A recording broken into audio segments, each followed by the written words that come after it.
थोड़ी दूर पहुंचे तो बॉडियों को ले लेके जा रहे थे लोग और किसी की सांस चल रही थी। एक दो महिला हमारे पास आई, भैया रोते हुए, भैया हमारा बेटा वहां पर, हमारा पति वहां पर। तो हमें देखते ही हम एक शॉर्ट सा रह गए, हम एक साथ ऐसा रह गए, हम कहाँ आ गए यार जी, हम यानी भयभीत हो गए।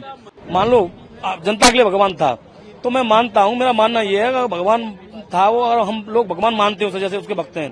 तो बाबा को, जैसे बाबा वहां से माइक पे अनाउंसमेंट करके गया कि मैं जा रहा हूं और मेरे तुरंत पीछे ही आप रज ले लीजिए, रज को लगा दीजिए, कोई कैंसर है, बीमार है घर में, वो ठीक हो जाएगा तुरंत। बाबा को वहां रुककर और तुरंत माइक के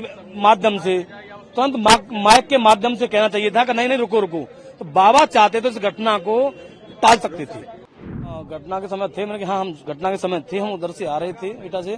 तो हमें जैसे वहां पर गाड़ी रोकी, हमने देखा वहां पर भगदड़ हो रही थी, चीख पुकार, जैसे एक युद्ध होता है ना उस तरह से हो रही थी चीख पुकार। हमने, मैं और मेरा भाई था साथ में, मुकेश पहलवान, हमने गाड़ी रोक कर और हमने साइड में लगाई। हम जैसे गए, जैसे थोड़ी दूर पहुंचे तो बॉडियों को ले लेके जा रहे थे लोग और किसी की सांस चल रही थी, कुछ ऐसी बात नहीं, सारी बॉडी थी, सांस चल रही थी, सांस थी तो अपने जिनके उनके पास जो अपनी प्राइवेट वैन, गाड़ी, बोलेरो जो भी थी उनमें रख रहे थे। एक दो महिला हमारे पास आई, भैया रोते हुए, भैया हमारा बेटा वहां पर, हमारा पति वहां पर।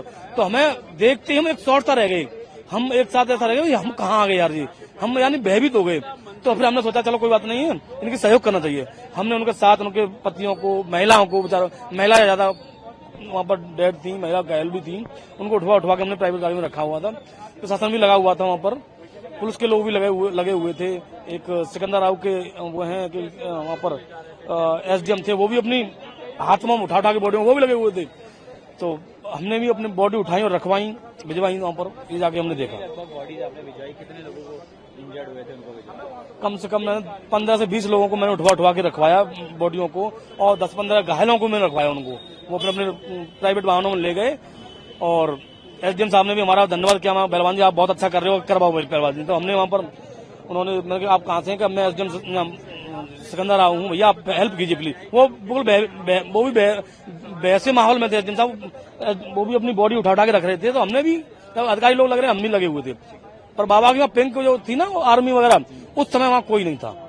सबसे ज्यादा मैं चाहूंगा, इसमें गलती है जैसे भी है, प्रशासन अपनी तरह लगा हुआ है और अधिकारी लगे हुए हैं, परंतु जो बाबा भगवान था, मान लो जनता के लिए भगवान था, तो मैं मानता हूँ, मेरा मानना यह है कि भगवान था वो, और हम लोग भगवान मानते हैं उसे, जैसे उसके भक्त हैं। तो बाबा को, जैसे बाबा वहां से माइक पे अनाउंसमेंट करके गया कि मैं जा रहा हूं और मेरे तुरंत पीछे ही आप रज ले लीजिए, रज को लगा दीजिए, कोई कैंसर है, बीमार है घर में, वो ठीक हो जाएगा तुरंत, नौकरी लग जाएगी। तो मेरा मानना यह है कि जैसे बाबा वहां से गई, तो बाबा जैसे निकले यहाँ से और 10-15 कदम निकले होंगे, तब तक ही वो भीड़ भगदड़ में दब कुचल के मरने लगे। तो बाबा को वहां रुककर और तुरंत माइक के माध्यम से कहना चाहिए था कि नहीं नहीं रुको रुको। तो बाबा चाहते तो इस घटना को टाल सकते थे। अच्छा, आप एक बहुत इम्पोर्टेंट बात बता, जी जी, जो बाबा की आर्मी है, जी जी, वो प्राइवेट सिक्योरिटी गार्ड, जी जी, वो वहाँ पर बिल्कुल नजर नहीं आए, उस समय नहीं नजर आई, किसी की मदद नहीं करी। जी नहीं करी। उस समय घटना घटेगी, उस समय नहीं थे, उससे पहले चलेगी बाबा की आर्मी टोटल। बाबा चाहते, बाबा की आर्मी चाहती तो बहुत लोगों के सहयोग हो सकता था, और बाबा उन लोगों के लिए भगवान था। तो बाबा की बात सब मानते, जो भी भीड़ भाड़ में जल्दी थी, उनको एक इस प्रकार थी कि मैं लूं पहले, मैं के चक्कर में, पहले रज लेने के चक्कर में एक दूसरे के ऊपर दबते गए, चढ़ते गए। बाबा चाहता तो इस घटना को रोक सकते थे।